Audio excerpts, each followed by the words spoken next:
What are your three strongest scientific evidences for a spherical Earth? I don't want to say round because a flat Earth can argue it's round as well. So, what about a spherical Earth? One that I've experienced many times is a lunar eclipse.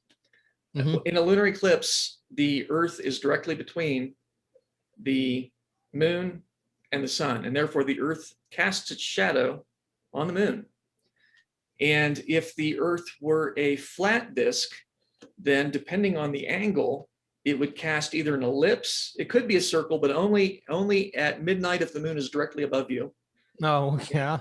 Yeah, so that's the only time it could cast a circle. Other times it would be either an ellipse or a straight line, right? It would just cast a line on the moon if it's flat. And I got to experience a lunar eclipse that when I was in Boulder, Colorado, that happened at sunset. So the sun's setting in the west and the moon is rising in the east.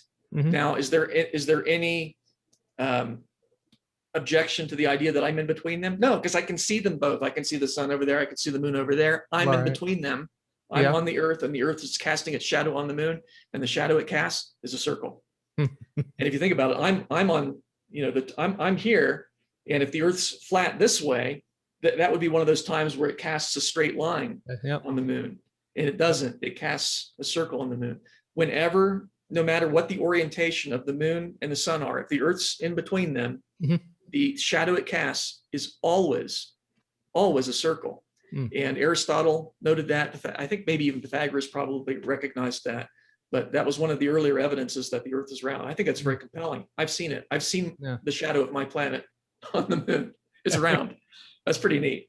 Other evidences, the way the stars are positioned. I've had the opportunity to live at different latitudes in my life. I lived in Boulder, Colorado for a while. I lived in Texas for a while, Dallas, Texas.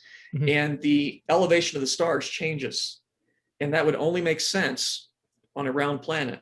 The height of the North Star above the horizon is mathematically given by your latitude on the Earth. In fact, it matches your latitude on the Earth. The altitude of the North Star above the horizon is equal to your latitude on Earth, which means south of the equator, you can't see the North Star.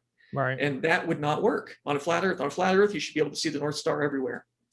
And you say, well, the reason it looks different heights is because it's actually very close to the Earth. And so if you're farther away, it looks lower. Okay, but there's a different mathematical relationship there. And I actually wrote an article on this on our website at biblicalscienceinstitute.com. And I gave the equation. Here's the equation for the altitude of the North Star if the Earth's flat. And here's the equation for the altitude of the North Star if it's round. Go out and test it. Go out and measure how high up is the North Star. Right. Of course, you'll find that it's consistent with a round Earth and not a flat Earth. And then, so those are two. What would be a third? I guess the fact that sunrise occurs at a different universal time depending on your location. So I can see the sunset or the sunrise, and I can, I can call up my friend, and the sun isn't visible to him yet. And that wouldn't make sense except on a round Earth. The idea that sunrise occurs at a different time and sunset occurs at a different universal time for different people only makes sense on a round Earth.